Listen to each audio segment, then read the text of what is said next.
pretty sure they're just doing their warm-up lap. Used to that.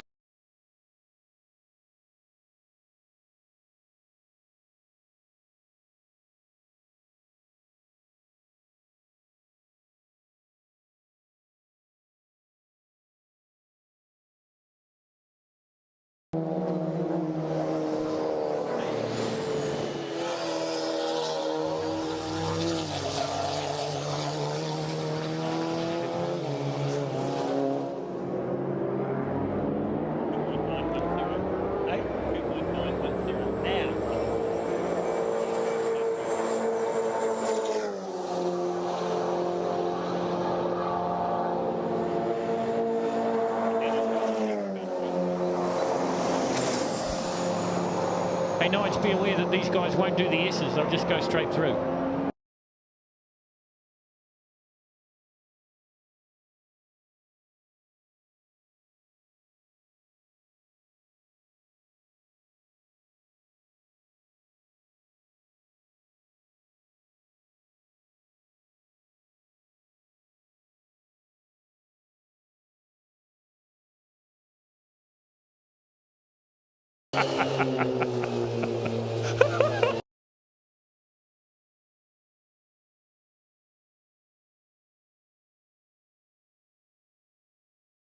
There's the pace track. Wow. Vince, can you handle it? Woo, she's a Kenny too.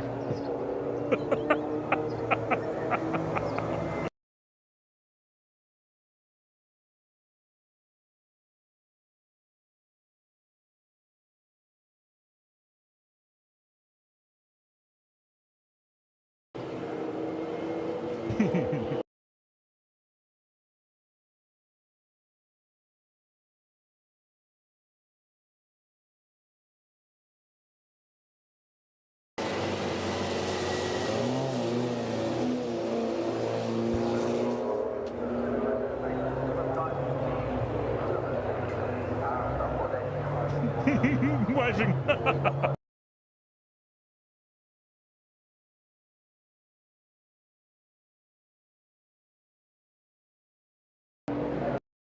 Well, the calm before the storm as the super trucks get ready. They're being escorted around the circuit here by the Porter Hire pace truck. It's an all Porter Hire front row with Andrew Porter and Ken Rowe, both in Kenworths off the front row. Kelvin Body makes a welcome return to track racing. Shane Drake makes a welcome return to the commentary position. And talking about track racing, Shane, it's one of the classes that you haven't done. I know, it's all a little bit different. Looking how big this truck is on the screen here, the pace truck, compared to the other one. So you can see how low these things get to the ground. We're in a safe position here, I can assure you, folks, from the smoke as well, or diesel, I should say. That's right. I wonder how the carbon footprint will be after 6 laps of these monsters. You'll notice too that they don't do the S's, they just straight line it. These trucks are governed to 100 miles an hour, but these days they get up to 100 miles an hour very, very quickly indeed. And 3 of these guys were pinged in qualifying for exceeding 160 Ks. Kelvin Bonney, Troy Wheeler, Tony Broad were the 3 naughty lads. It's Malcolm, good shot back there to Malcolm Little from Andrew Porter's truck. This is out the front window of Troy Wheeler's Scania.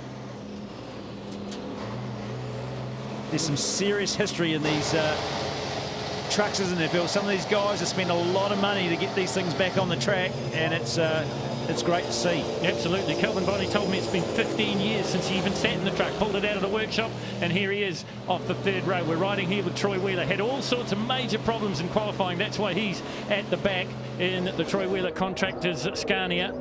So it's an all-Porter front row. The lights go out. We go racing here at Pukekohe Park Raceway, Kenworth 1 and 2. Malcolm Little looking for a little bit of racing room down the inside. And that is a very subjective statement, but it's the older Kenworth of the Porter Hire group, Ken Rowe, that leads him into turn 1.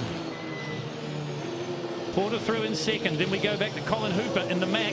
Oh, a bit of action back with Bonney and Wheeler. Well, it didn't take long for Kelvin Bonney. They know him as the cowboy to get into the action. Look at that, sideways coming onto the back straight. 1,500 horsepower in some of these trucks, so a little bit of a handful to drive. I talked to the guys before the racing and I said, what is it that gets the blood pumping about the trucks? And he said, oh, it's just being buffeted around. It's being way up high. It's waving to the crowd. It's just having a great time. And that's what they're doing here at Pukekohe. Well, this is going to be, listen to them, on the limiter, trying to keep them under the 160 Ks. That's right, they have gobs and gobs of torque, these things, and they're governed, as we said, to 160 kilometres an hour, 100 miles an hour in the old language. Board here looking out the back of Malcolm Little's track. That's Colin Hooper in behind him. These guys have diced time and time again. They're one of the originals. But the man in the front, Ken Rowe, when you talk about track racing in New Zealand, you can't go past mentioning the name Porter. Now, you're on board here with Andrew Porter, currently sitting in second place, but his father, Robin Porter, was an absolute legend in trucking. Ken Rowe, when Robin Porter was doing his thing, I think he won from memory 5 national titles. Ken Rowe was his mechanic. Bit of water on the screen. I don't think it's rain. It just might be water from the truck in front trying to cool its brakes. A little bit of panel damage on the front of Ken Rowe's Porter Hire truck as well. Andrew just sits in behind him.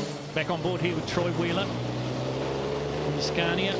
Troy's another one of the movers and shakers in the New Zealand super truck scene. It's taken them a long time to come back to the North Island. It's great to see them here at Pukekohe Park Raceway. As I said, they haven't been here for 10 years since a terrible accident involving Cedric Abernathy. He actually ended up in the pit lane upside down. Sustained some pretty terrible injuries, and the officials said at that time, but that's it, no more truck racing at Pukekohe. Well, they've reneged, and the big crowd coming here today, Shane, are real happy with that decision. Well, you know, I know for a fact that the Porter Group has got 500 guests here this weekend. As Wheeler starting to attack Colin Hooper, and looking at that red Mac, there's no Ron Salter for race 1. He's had problems from the outset, and that truck caught fire earlier on today in the pit lane. Well, real drama right in Greg Murphy's pit. A real drama for Ronnie Salter, who, of course, was down to drive the ex-Denny Holm Scania. Look at this. She's closing up the front. Malcolm Little did say to me, as we ride on board with him here, that's him third there in the Freightliner. He did say that they'd made a few modifications to get the truck back up to speed. There he is, the man from Masterton, a 3-time champion in the New Zealand super truck racing scene. The man we're missing here is Shane Gray, but the reason we're missing Shane is because he's competing in the first round of the Australian Super Truck Championship. So Kenny Rowe continues to lead it. Porter's decided to change tack a bit down the inside. There's a roadblock going on here, mate. He's not letting him go. He's not going to get through. He's got one side covered. Look at this. What a shot as they head through the old part. I don't know what to call this turn now, but we'll just call it Hankook hairpin. Got Little just hung out to dry a little bit in the nearly on the grass there as you look back from from Andrew Porter's truck, I should say. There is Malcolm Little. In behind him, it'll be Colin Hooper, then Troy Wheeler, then the cowboy, Kelvin Bonney. You're back on board here. Just look at the way these things negotiate. There's bumps. We all know the Pukekohe Park Raceway is notorious for bumps. Try doing it 10 feet in the air. Here's Porter. And just as you think you got to run, the truck gets on the limiter. 160 Ks. Into turn 1. It's Fuchs corner, and a bit of sliding going on through here. See the smoke coming out of the front right of Porter's truck. That's the water-cooled brakes.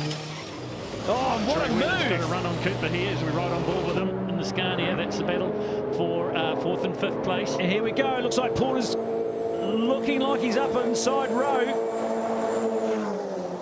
Now, can Rowe live there on the outside? I don't think he can. Wheel to wheel at the moment, door handle to door handle. We used to see it in the cars, but not the trucks. Kenny Rowe's not going to give this up without a fight. Look at him on the outside. He has a quick look. Andrew says, no, I think this corner's mine, Kenny.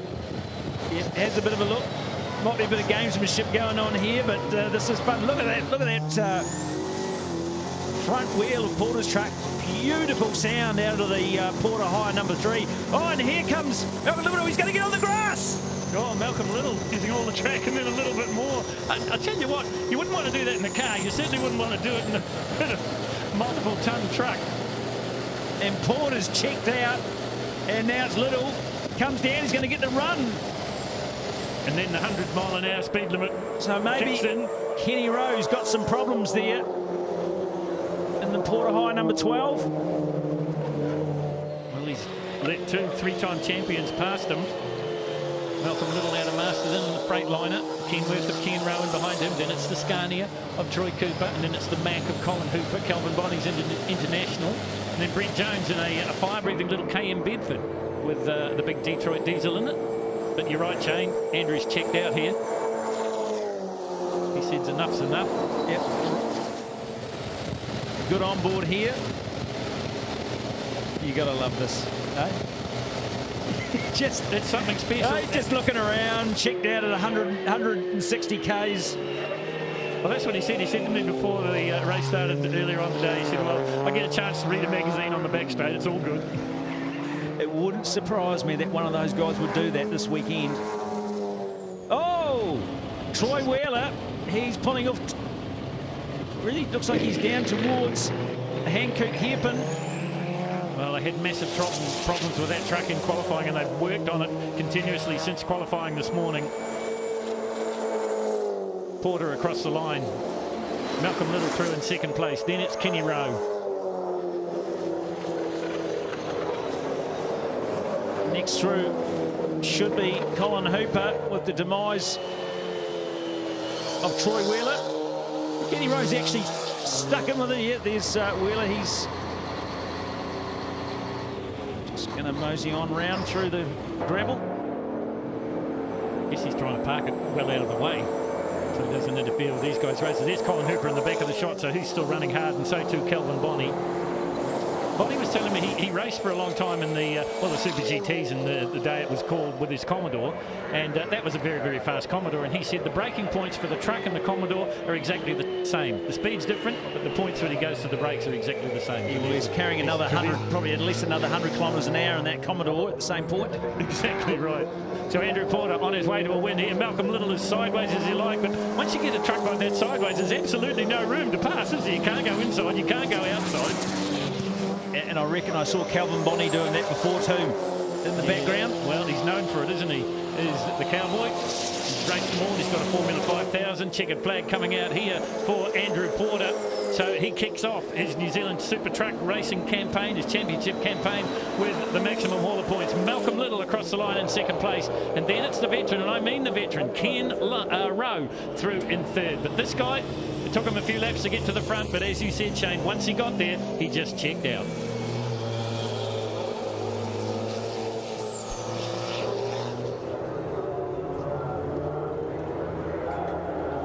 How's Vince? A quivering wreck. A quivering wreck.